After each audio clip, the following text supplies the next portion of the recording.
Bu, kalau bau mulut, penyebabnya selain gigi berlubang, apa ya Bu? Terus cepet lupa solusinya. Ginjal berpasir dan gastritis kronis. Perawatannya gimana Bu? Thanks. Bu Dep, kalau oligoastenosterazospermia, protokol naturopatinya apa? Bu Dep, kalau batuk lama sudah hampir 2 bulan, tapi hasil ronsen baik dan bersih. Itu karena apa ya?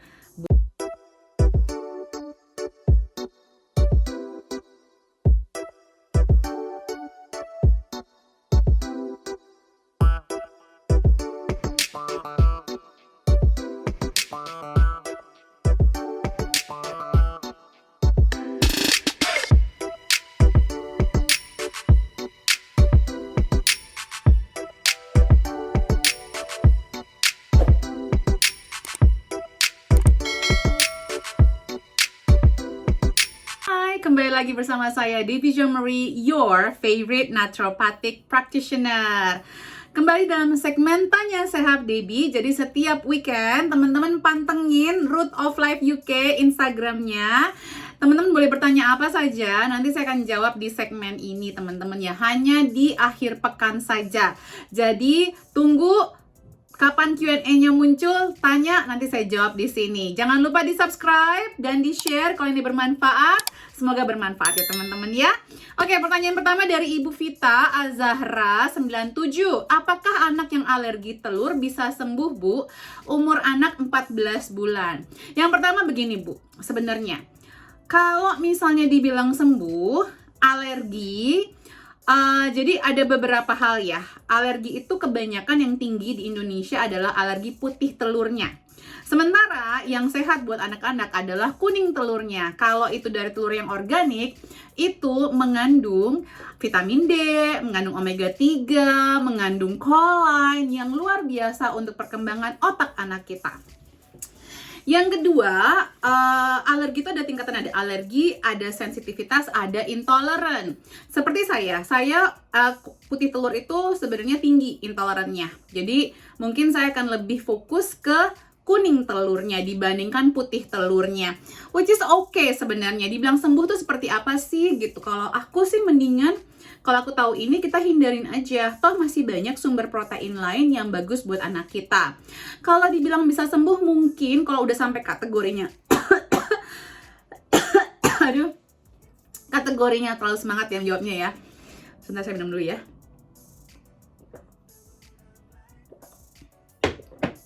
Kalau kategori alergi, mungkin reaksinya yang tidak seheboh sebelumnya, atau durasinya bisa dikonsumsi lebih sering sebelum menunjukkan reaksi gitu ya teman-teman ya. Kayak dulu aku itu sangat bermasalah sama telur, sampai bisul dan parah, sampai tangan kanan aku ini hampir diamputasi sama dokter karena bernanah waktu aku kecil ya. Ini ceritanya orang tua saya.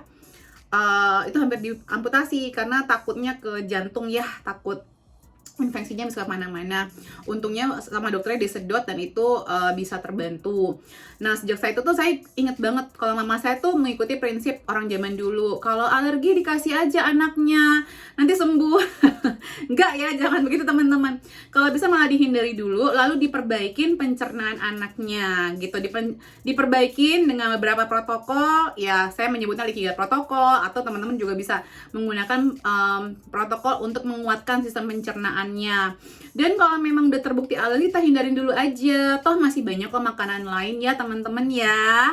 Oke, ayo kita harus berdaya nih mencari alternatif makanan yang sehat.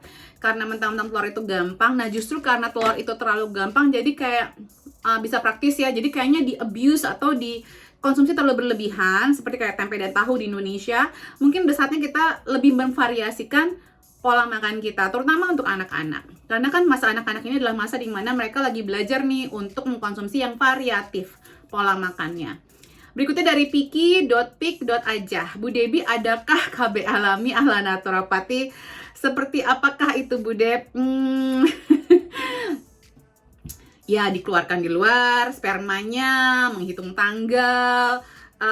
Mungkin kalau yang alami-alami itu ada beberapa sih, cuman mungkin karena ini tidak ada penelitian pastinya, saya secara profesional tidak bisa menyebutkan ini di ruang umum seperti ini ya teman-teman.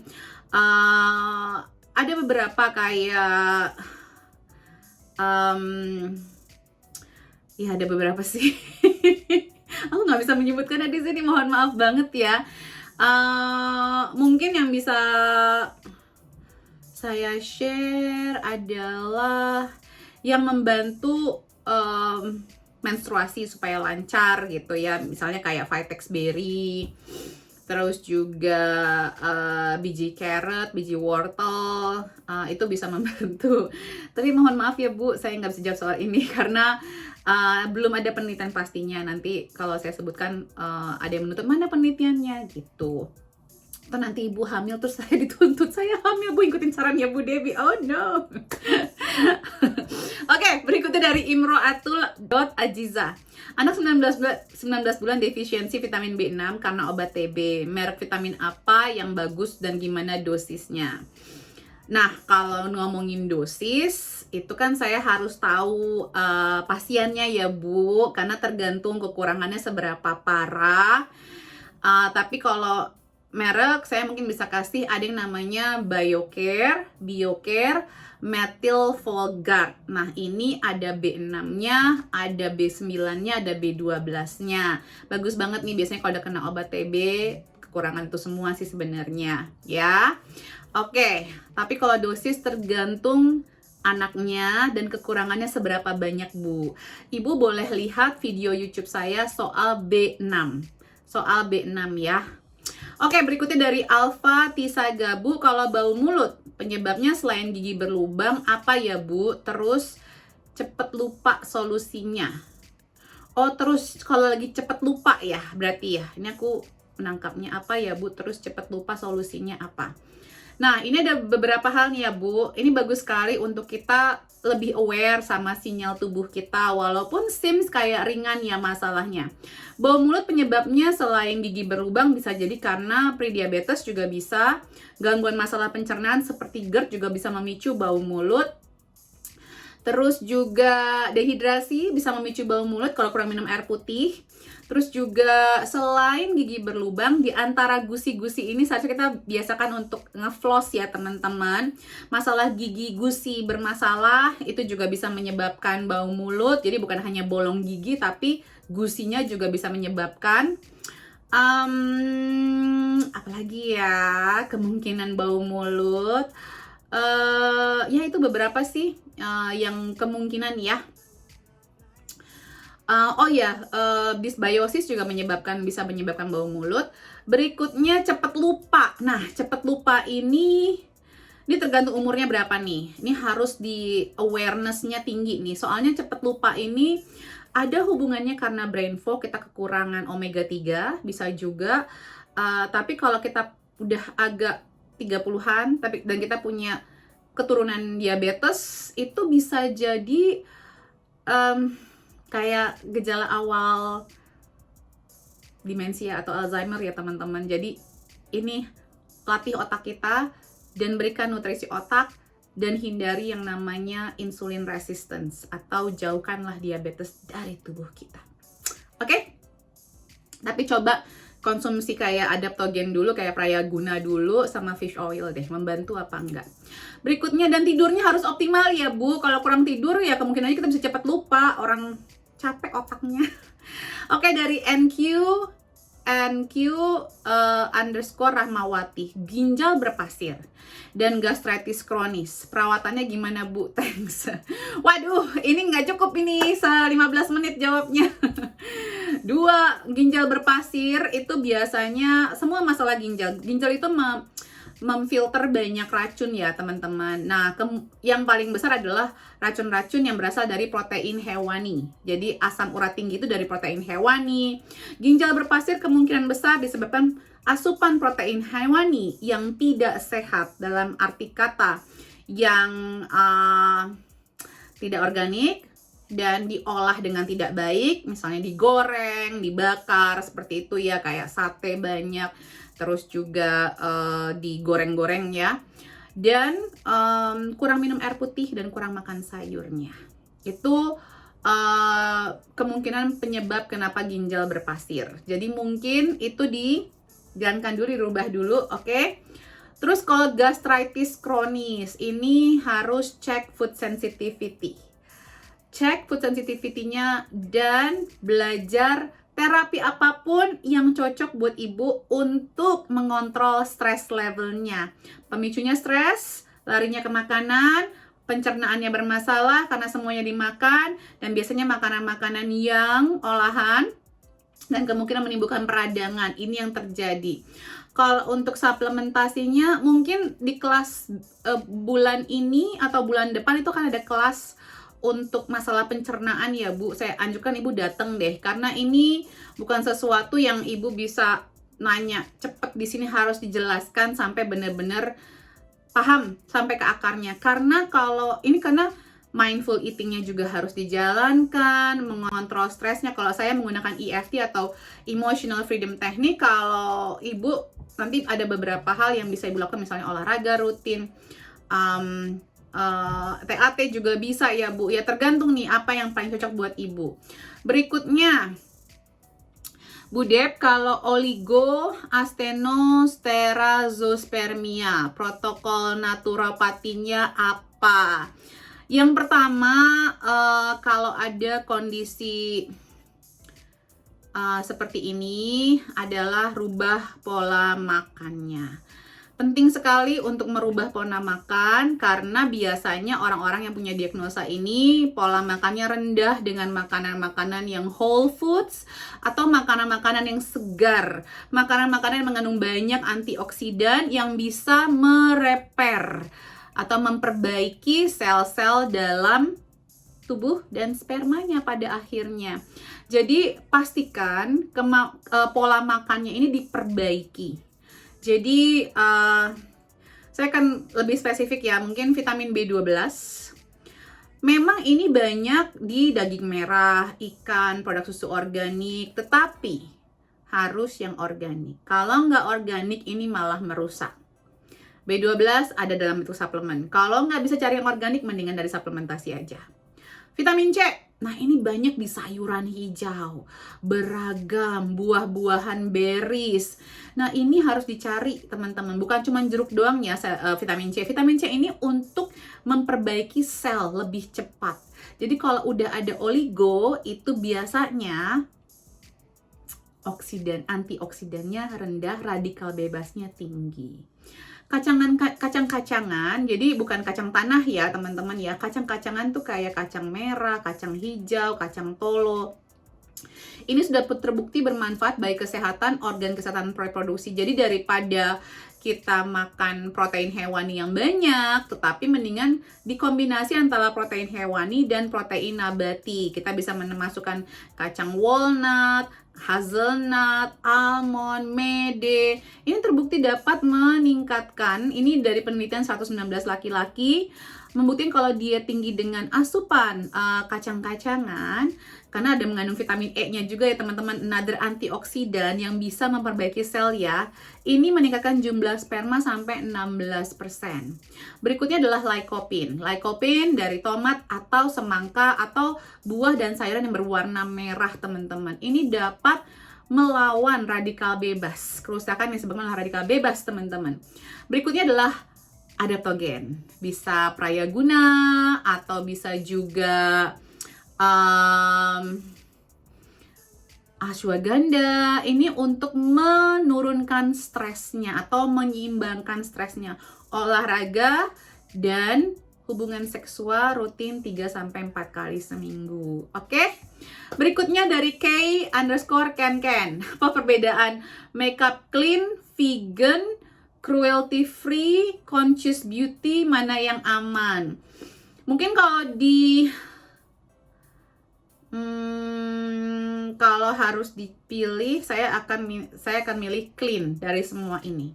Karena cruelty free belum tentu alami. Cruelty free bisa mengandung paraben. Tapi kalau clean, kemungkinan besar udah nggak mengandung paraben. Vegan juga belum tentu completely healthy, ya. Bisa jadi masih mengandung paraben, phthalates, dan lain-lain. Another one, conscious beauty. Conscious beauty mungkin setahap lebih sehat. Jadi di bawahnya clean kalau buat saya. Gitu. Jadi yang kalau mau sih mendingan kepilih yang clean. Berikutnya dari Fadilah, Bu Dep, anak umur 2 tahun mimisan. Itu kenapa, Bu?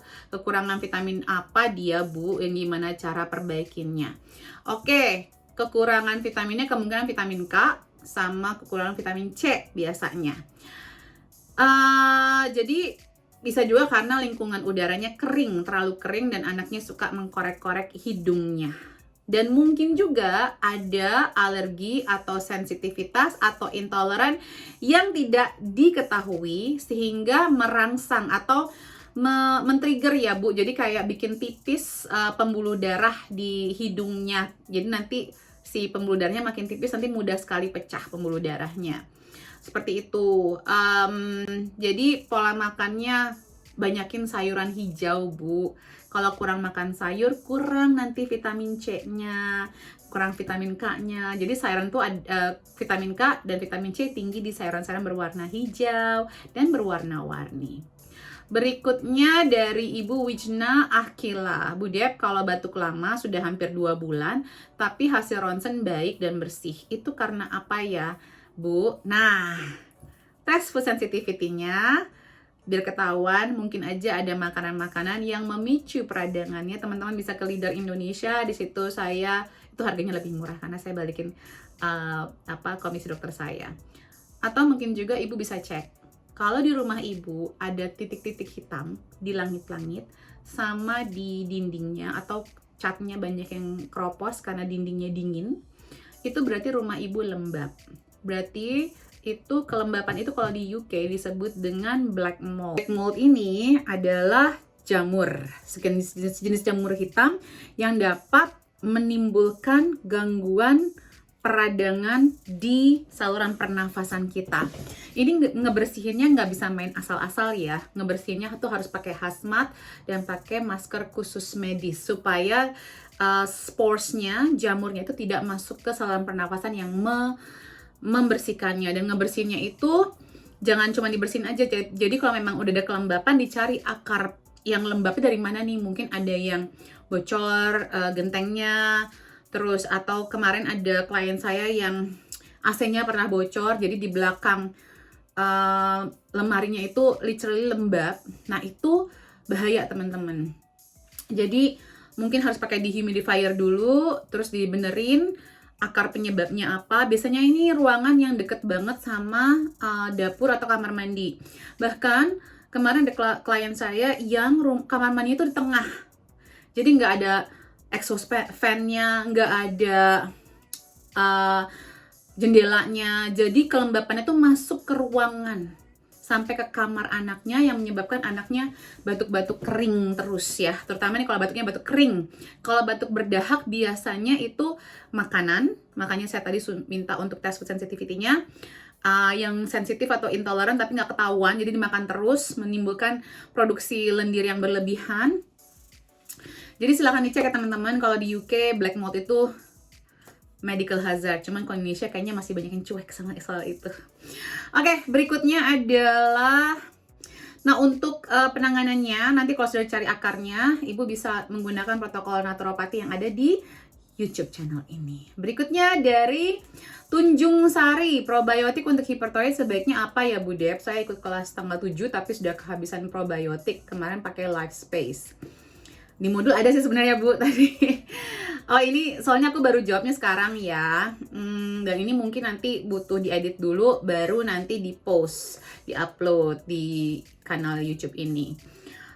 Sebenarnya probiotik banyak Bu. Ada Dr. Mercola, ada Optibugs, ada Now Foods, ada Lovebug, ada Culturel, ada Biokult. Jadi banyak. Sebenarnya nggak harus spesifik untuk hipertiroid ya. Semua probiotik itu kalau yang strainnya bervariasi atau banyak strainnya, jenisnya, dan jumlahnya sesuai dengan umur pasiennya. Oke, sudah cukup. Jawaban saya sudah semua terjawab. Semoga bermanfaat. Jangan lupa di-share dan salam sehat selalu. I love you all.